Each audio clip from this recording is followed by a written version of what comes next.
This podcast is for educational purposes only, does not constitute legal advice, and does not create an attorney-client relationship. If you need legal assistance about a legal problem, contact an attorney. Well, good afternoon, Anna. Thank you so much for joining us today. How are you doing? Oh, good. Thank you. Thanks for having me. That's great to hear. Well, we're sure glad to have you here and super excited to discuss the Licensed Professional Counselor, or LPC as it's abbreviated, application process with you. Before we dive too deeply into today's topic, can you tell our viewers a little bit about yourself and your background? Sure. Yes. I have a bachelor's in clinical psychology from Tufts University in 2001. And then I got my master's in counseling here at St. Edward's. Did practicums, internships on both of those.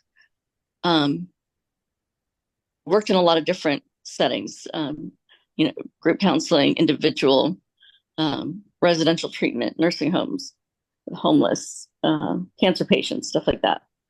And so most of my experience is with cancer patients through the American Cancer Society. Wow, that's so cool. So all of that experience has led you to this process of obtaining your professional counselor license?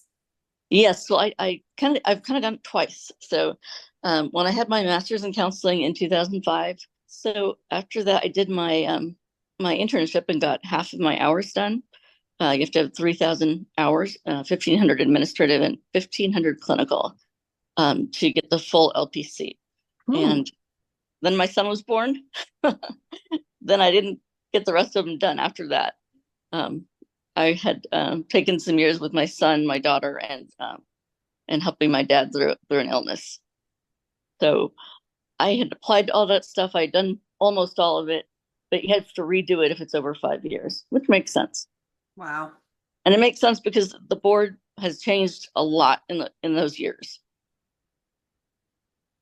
Yeah, that definitely makes sense. They would want their license holders to be up to date on their, changes and information and best practices.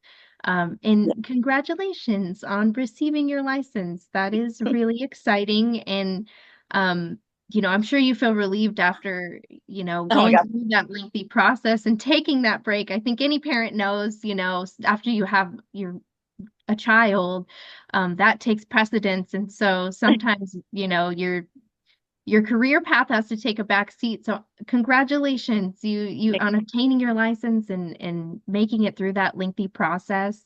Can you talk to us a little bit about piecing together your application? And I know you said that there were a lot of hours and prerequisites that you needed to be able to apply for the license. Can you talk to us a little bit more about those prerequisites and requirements and piecing it all together? Yes. Like I said, there were some major changes with the rules, and they seem to be for the better. A little bit easier for counselors to do the kind of counseling they wish to do. The prerequisites: you have to get your bachelor's degree in some form, and of course the master's degree in counseling or psychology. And then you have to do, I believe, an 800-hour internship when you're still at school before you graduate. And then after that, 1,500 hours of each, administrative and counseling. Wow. So that's the thing you have to get done. But Yeah. to start the process, you need to take a national counseling exam, which is the NCE. It's very comprehensive. It's a long exam, has a lot of topics, and it was super easy to do when I came straight out of grad school. Those facts were in my head. But Right. Doing this again more recently was a lot harder, required a lot more studying, but I did great on it. Were you able to submit everything online? Was it mostly an online process? Yes, most of it could be done online. That was great. That was a big difference. I'm sure that's very helpful, to Yes. busy applicants. And when you get done with that exam, that's when you can be considered an LPC associate. So that's their license. It used to be called an LPC intern. Mm. So it's kind of a provisional license, and you're under supervision of someone who is an LPC supervisor. So that is the step that I'm on right now. I had just found a supervisor recently. And then once all those hours are done, the 3,000 hours, then you give you a full license without supervisory requirements. Does that Miss make sense? Anna, I had a quick question regarding the NCE exam, and I do apologize for interrupting. No. For the NCE exam that you briefly mentioned, is that a 1 day type exam that you go somewhere and you have to take, or is that an exam that is applied or conducted online? No, you have to go in person. They do, I think, Pearson educational testing is what they call it. You have to sign up with them, pay a fee. They do it on computer, and it's probably not too long, but it feels like a long test, but it's probably like 2 hours. Oh, okay. Well, just in case some viewers aren't even aware of that process, I just wanted to obtain a little bit more information on that so that way they know, like I said, whether it's on, in person or online, fees are associated. Well, So I appreciate you sharing that. of course. Great question, MJ. Definitely. So it sounds like it's really important that you stay up to date on the licensing requirements and have carefully reviewed your application before submission. Absolutely. You want So, to go fine tooth comb, make sure it's ready to go. well, and I can imagine there's a lot of people that have overlooked a question or missed a question all in its entirety and would have it rejected because of that, I would assume. Oh, definitely, definitely. Okay. So after you've submitted your application, can you take us through what the submission process was like? I know you mentioned previously that this is done online. Is there any other helpful tidbits you could share with us? So yeah, the exam is probably, the hardest part as far as studying and doing all that work. But after that, you take a jurisprudence exam, which is completely online, and it's I think they call it a no-fail test, because like if you push the wrong answer, it pushes you back again. And then if you do it again, the wrong answer, it pushes you back again until you get the right answer.